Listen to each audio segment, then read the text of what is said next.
Hi, this is Chris, and I'm going to give you my take on the coronavirus today. It is causing people to get anxious, and you see some fear in people. I work part time in retail, and I see this a lot in the store. People just, I got to get this, I got to get this. They're getting 5 things of bread and as much milk as they can and toilet paper and such as that, and they're fear what's coming, and they so this is their reaction to this fear. They're anxious. And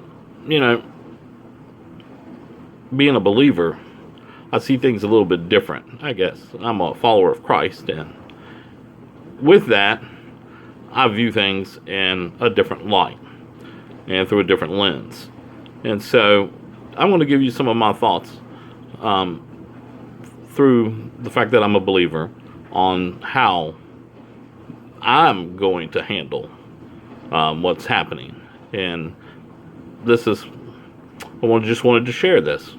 A little use of common sense, too.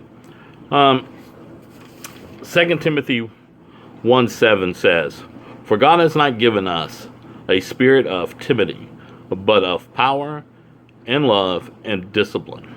Now, timidity can be seen through the term fear as well, or cowardice, where people are scared of what's coming. And as a Christian, we really shouldn't be afraid of what's going to happen, because we know who controls the world. And to further elaborate on that, I'm going to give a verse out of John 16:33. "I have told you these things so that in me you may have peace. In this world you will have trouble, but take heart. I have overcome the world." Our Savior has overcome the world. We shouldn't fear this virus.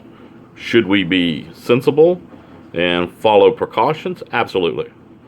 We should use common sense. Here, folks, a little common sense.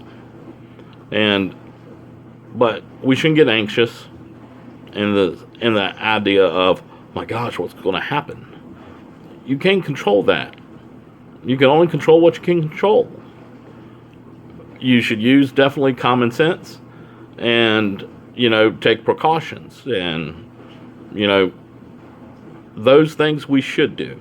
And for people who want to know what those precautions are, you can find them. They've been talking about them on TV for the last 3-4 weeks.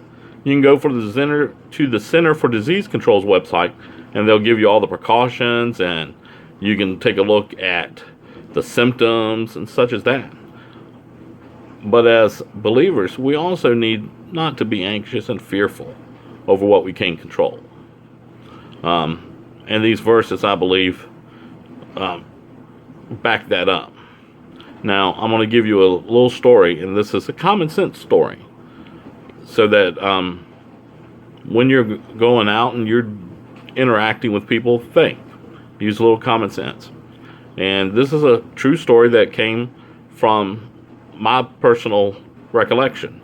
In 2008, my mom turned 60.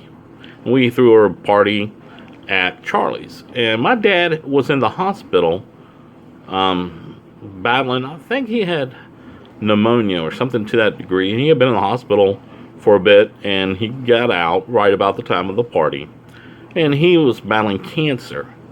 And your immune system gets shot from the chemotherapy because it destroys the good cells as well as the bad. And so he's at the party, and there's, I don't know, probably 50, 60 people there. And, my brother gives a kind of a speech to open it, telling folks, hey, we appreciate you coming, celebrating Mom's 60th birthday, and such as that. And, all the pleasantries that you give. But then he looked at the folks and he said, "Now, I know y'all love Dad, and he just got out of the hospital, and y'all want to come up and, hey, how you doing?" He said, "But please, stay out of his face. Don't get in his face. I remember that. I'm like, oh, that's right. Please don't get in his face. You know, but it was common sense because, hey, his immune system had been compromised and we didn't want anybody just getting in his face. And, the possibility of germs and such as that. So, he was just asking them to exercise a little bit of common sense. And, folks, that's what we need to do now. Exercise a little bit of common sense while we're dealing with this. And don't get in people's faces and such as that.